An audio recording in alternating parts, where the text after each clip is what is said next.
fiscally sane constituents of Renfrew-Nipissing-Pembroke. This is supposed to be a debate about a budget. Sadly, the document these Liberals tabled is an insult to the word budget. They claim it's fiscally responsible as they cast away the last fiscal anchor. They claim it's productivity while they strangle innovation with red tape. They claim their GST rebate is a grocery rebate when there's no GST on groceries. Spending is clearly out of control. Each budget and fiscal update revises future spending upward. Whether it's a household budget or a business budget, the goal is to make a plan in the face of an uncertain future. If you're responsible in your financial planning, some years you'll be a little over in your estimates and others you'll be a little under. For a business, that might mean estimating a profit at the end of the year of 5% might be coming in at 4.9 or 5.1%. It's like target shooting. If you're generally shooting around the target, you can be satisfied you're doing it accurately. But if your shots are way off to the extreme left, it means you're doing it wrong. As this gang shoots Canada further and further to the extreme left, they're no longer shooting at the target. Instead, they've decided the best thing for Canada is to shoot ourselves in the foot. That's the best way to describe this glut of corporate subsidies for green energy. The Liberals claim they have to spend like crazy because the Americans and the Europeans are spending like crazy. No one told these Liberals that just because all your friends are throwing money off the bridges doesn't mean you should too. The Liberals claim they believe in free trade, but they don't really get it. If your competitors are lighting money on fire, you don't join the bonfire, you sell the matches. Canada had an opportunity to sell natural gas to Europe, but this Prime Minister, the Mr. Dress-Up drama teacher, claimed there was no business case. The Finance Minister claims they are not picking winners and losers, then proceed to pick which Liberal-friendly companies will get subsidies and picks that all small businesses, expects them all to pay for those subsidies. This government is picking electricity, hogging electric vehicles over more emissions-efficient hybrid vehicles. This government is effectively prohibiting carbon-neutral fuel development in Canada by banning internal combustion engines. All this extravagant spending is supposed to lead us to a promised land of green jobs. This was the same pipe dream we heard from Dalton McGuinty in Ontario. The result was higher electricity prices, tens of billions of dollars wasted, and according to the Auditor General, over 60,000 net jobs lost. After laying waste to Ontario's economy, they packed up their taxpayer-funded moving trucks and came to Ottawa to repeat their failed experiment. This seems to be the socialist mindset. Every time socialism is implemented, it leads to misery, suffering, and death. Yet they continue to try again, thinking that somehow it'll be different. Einstein called this insanity. What's worse is that failure only seems to make these Liberals more ambitious. In their first budget, they said they'd conserve an additional 7% of Canada's natural habitat by 2020. After 8 years, they only managed to reach half their goal. A normal person who missed the mark by half would lower his future estimates. Instead, this Prime Minister announced he would conserve 30% by 2030. That would require him to conserve 4 times as much land in the next 7 years than he has in the last 8 years. The truth is, they know they won't be held accountable for empty promises, so they just use the simplest slogans. That's why they announced a target of 30% reduction in fertilizer emissions by 2030. They announced a Soviet-style sales quota mandating 30% of cars must be EV by 2030. And then there's their Paris pledge of 30% reduction in carbon dioxide by 2030.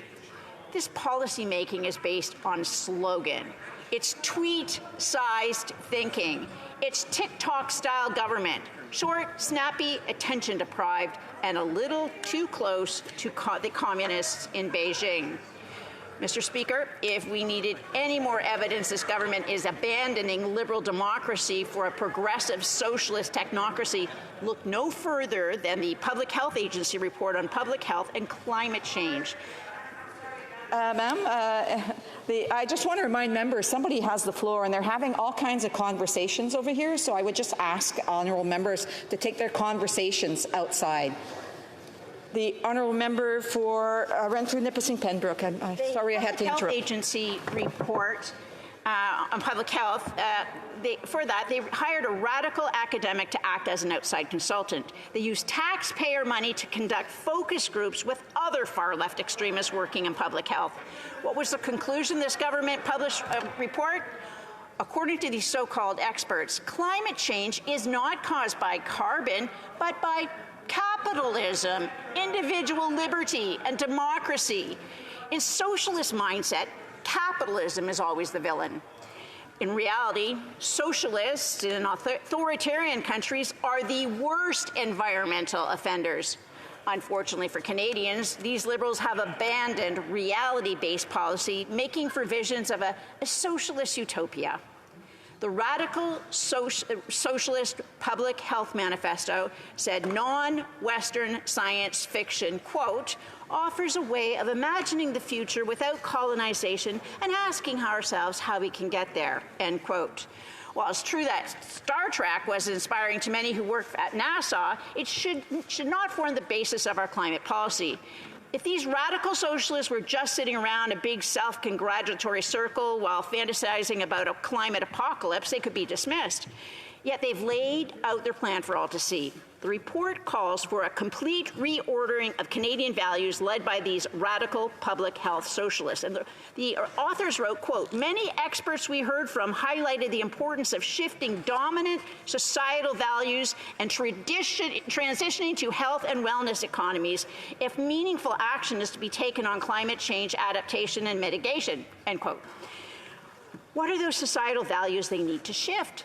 Well, here's what one expert had to say, quote, ultimately, there are three core values in Western society, and for that matter, in global society, that have to change. One core value is about growth and materialism. The second core value is liberty and individualism, which has to be rethought because the kind of individualism that's preached by neoliberals is part of the problem, end quote. In response to this extremist claim that ending poverty and individual liberty are the root of all evil, the report's authors wrote, quote, the above noted core values which are undermining public health and well-being are known, but public health systems have been successful in reorienting their societal values. For example, public health research and communications have changed our societal relationship with tobacco products, end quote. That's shocking to read. Radical public health experts want to socially stigmatize liberty. They want to socially stigmatize economic growth. Stigmatizing people has become this government's calling card. That was what the Prime Minister was doing when he accused opponents of forced vaccinations of being misogynists and racists who hold unacceptable views. But if you don't agree with their plan to use climate change as an excuse to advance socialism, they accuse you of being a climate denier. The goal is to rhetorically link critics of bad climate policy to racist anti-Semites who deny the Nazi Holocaust. All societies stigmatize gluttony and overconsumption, but these socialists want to stigmatize all consumption. Then they try to stigmatize words like freedom by labeling them as dog whistles. They're even trying to stigmatize the Canadian flag. None of this comes as a surprise. The Prime Minister said Canada is a post-national state, and he's committed to seeing this fantasy become reality. The budget bill further entrenches the government into the market, the government. They will keep expanding the state and driving out free enterprise until there's nothing left but the party and the state. Ever since this Prime Minister positioned the Liberals to the left of the NDP and broke the Canadian consensus that balancing the budget was a responsible thing to do, we've been set down a dangerous path. We've become governed by slogans. They've forgotten Canada's multicultural heritage in favor of a single narrative of oppression. They love to claim they have Canadians' backs. The truth is, they just find it easier to pick your wallet when they're hiding behind you. After 8 years, they're tired and desperate and dangerous. Reduced to spewing slogans like 30 by 30, they now project their own policy on poverty onto us.